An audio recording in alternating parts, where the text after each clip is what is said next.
Hala, nasabag na ta. Yes, M2M. Yes! Yes, a question. Hi, lovies!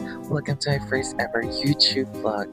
Yes, pinakauna bayat. So please support it and please be gentle with me.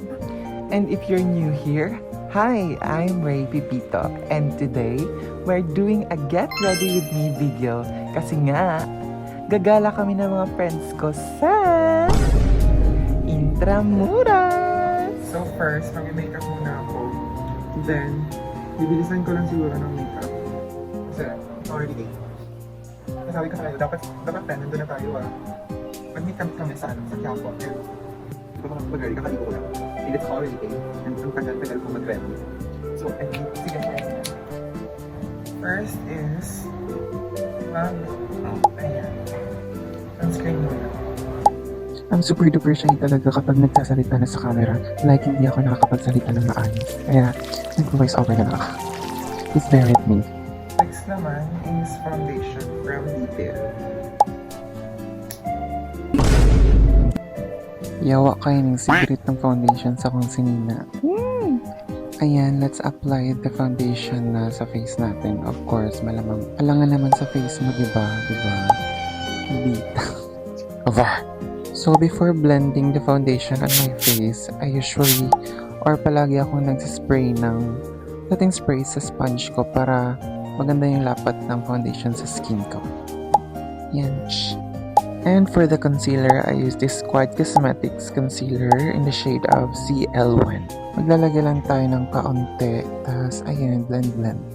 Next naman ay cream blush, and I'm gonna use that Sace Lady or Sace Lady cream blush. Lagyan ko lang yung mata ko, yung upper cheekbone area, or yung lower eye area ko, and my nose and my chin. Over naman sa parts of the body recitation. Ava! So next naman sa parts of the body is contouring. So ganito ako nagko-contour sa cheekbone area ko, sa nose, then sa noo naman, and blend. Yeah. Sabi niya dyan, blend niya na lang daw yan off-cam kasi kinakapoy na siya mag-video. Maliliit na talaga yan siya kasi tagal-tagal kumilos ba. Ayun, nagkilay na siya gamit yung Bayfree na thickener. Kinikeme, tas ginamit niya yung O2O na pan-drawing sa kilay niya. Go! So, next naman, lovies, is mag-powder na tayo ng mukha. So, I have a trick pala. Nakita ko din to sa TikTok or sa IG ba yun. You just need a little bit of powder, then tap nyo lang sa palm nyo. Then, kapag wala na masyadong powder sa puff nyo, is apply nyo yun sa kung asan nyo gustong maglagay ng powder. Sa akin dyan lang sa under eye ko, then sa gilid ng nose, sa T-zone va. You don't need maraming. Kanya yan. For real, di mo talaga kailangan ng maraming powder para maset or ma-mattify yung face mo. You just need a little bit of powder. And next is this powder blush from Pink Flush. Actually, all my makeups talaga are so affordable and budget friendly. Brands like Pink Flush, Focallure, Detail. Okay din naman. Budget-friendly din naman yung Detail. Squad. Ashley. I have Ashley too. Ayun. Ang daming say kasi. Tapos na siyang mag-powdered contour. Ayun. And ang di malilimutang part ng makeup ko, ayan, Aegusal. Ayan, para ma-highlight or ma-lighten yung Aegusal natin, gamitan natin ganitong matte highlighter from TikTok. I just don't know the brand. Ayan, nagsalamin siya. Walang salamin. Opo. Yung kinuha niya yung GMCY na salamin niya. Puff din pala yung ginamit ko dyan. Pwede din naman brush yung gamitin, pero I prefer puff. Ayun. Wow! Ayan. Patapos na tayo and we're here na sa eyeshadow part. I'm gonna pick this peachy shade or browner shade ba para sa base ng eye natin. I'm also gonna use this Ashley Shine eyeshadow palette. Yes po, opo, may Ashley Shine po ako and safe naman siyang gamitin and wala naman akong nararamdaman ang nararanasan na magapit-hati. To be honest lang guys there is really nothing wrong with using Ashley Shine and other brands na maraming nagsasabi na cheap It's not cheap, it's affordable, bitch. And for makeup starters and student like me, fit na fit talaga yung mga ganitong brands. As long as you do your research, if it is FDA approved, then go! Dami ko nang sinabi. Tapos na akong mag-lip key and nag-setting spray naman tayo by using this 24 hours setting spray by Vice Cosmetics. Oh, ayan na, gwapa na. Wala na. Sunod naman, ipaslak natin ang ating lens sa ating mga mata. Lang naman sa burit, diba? Sige, try mo, ipaslak mo sa ilong mo. Buang mulay ko. So, ito na yung final makeup look. For how many hours? Natapos. So, magmamadali na ako magbias kasi it's already 9:30 a.m. And ang call time namin sa Quiapo Church is 10 a.m.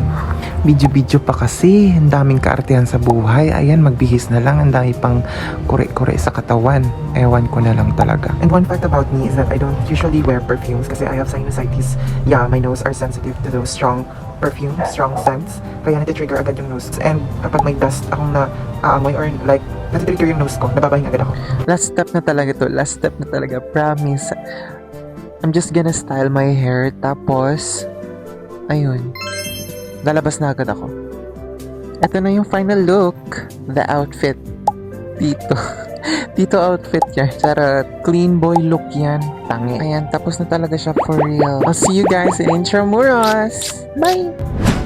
Kakarating ko lang sa Quiapo Church and I'm looking for my friend already. Kasi sabi niya nandito na daw siya.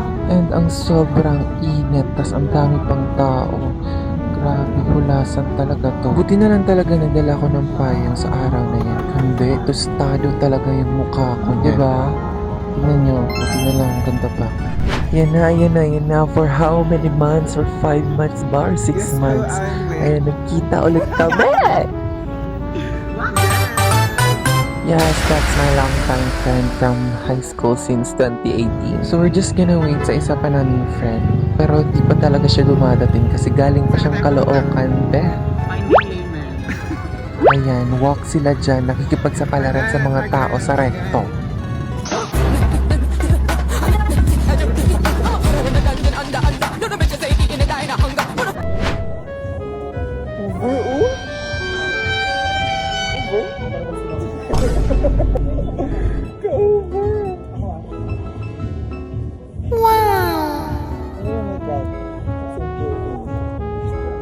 Ayan, nagstay na lang muna kami dito sa isang SM dito sa Quiapo. And ayan, stroll muna sa mga makeup. And pag walang nakatingin, ayun, nakapasok na ng mga products sa bag.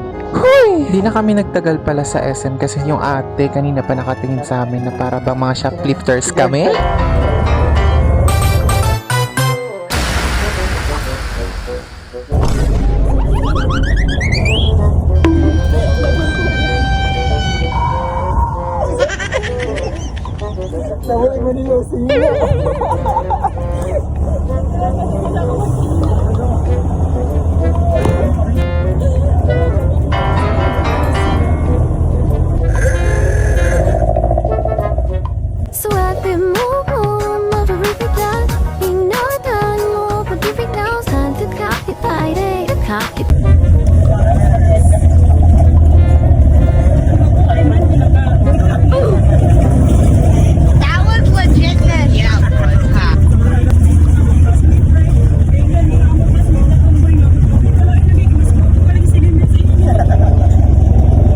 Nakarating na pala kami dyan sa Intramuros. Tapos, nung pagdating namin, naka-unavailable yung phone ko for 1 hour pe. Tapos, nung kumain na kami, hindi na lang kami nakapag-video. Ayun. Marami pa naman sanang good spot na pag-picture, like perfect spot. Tapos, bad trip talaga yung phone ko. As in, unavailable siya for 1 hour. Kasi nga naman, pindot ng pindot pala siya sa bulsa ko. Kaya ayun, hintay na muna namin yung 1 hour. Tapos, nag-TikTok na kami. Kainis? Pinakagulusan na talaga namin dito magbambay. Ito talaga yung pinunta namin dito, yung magbambay. Tapos lilibutin yung buong Intramuros. Tapos mag-i-esplanade. But unfortunately, hindi kami nakasecure ng ticket or nakapag-reserve sa Bambay. Kaya ayun, nilakad-lakad na lang kami papuntang kapehan sa may golf course.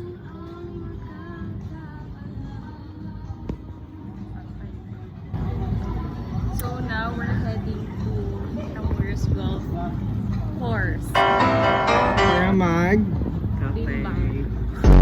1, 2, 3, go. We're heading to Intramuros Golf Course. Unfortunately, we weren't able to secure ibang brand.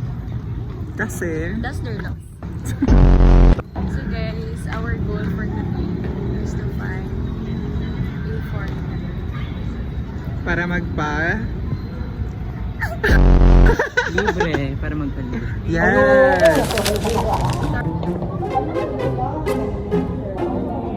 Yes, M2M. M2M.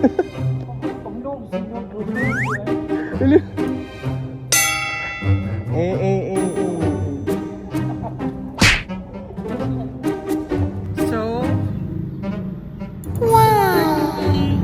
Saan ang oras?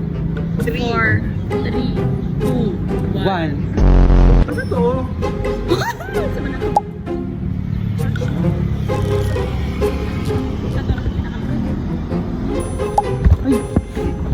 Tanga The yan. inner life is Visayas. Hala, nasaog na ta. Naman, dito na, naman. ito na. Nasa tuba mo naman. Alright. Dito to sa pika. Nakita ka dito.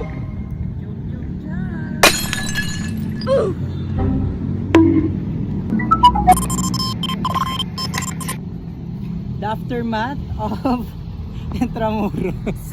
The aftermath of Intramuros.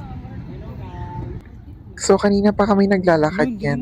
Di pa rin kami nakakalabas ng Intramuros. Ewan ko, parang nalolos na talaga kami. Nalolost.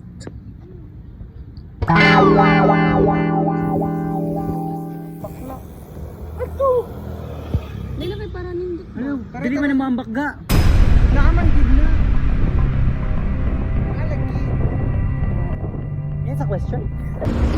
May I ask a question? Oo, Juan.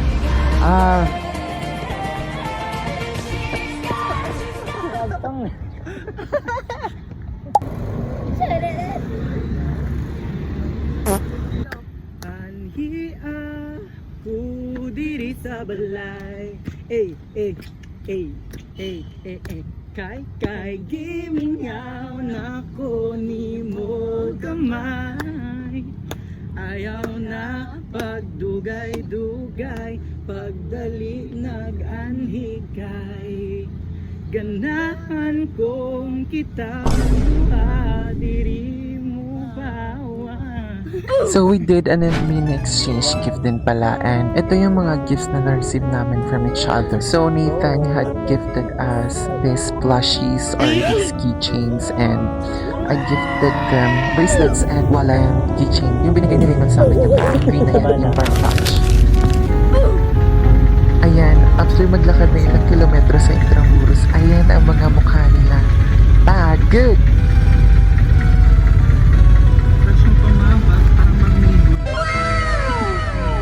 Diba, in fairness, kahit ang init-init kanina, ayan, fresh pa rin. At dito na lamang nagtatapos ang vlog na to. And thank you for watching this vlog. And umabot ka dito. Oh my God! Umabot ka sa ending ng video na to. Thank you very much, lovies. I love you. Bye-bye!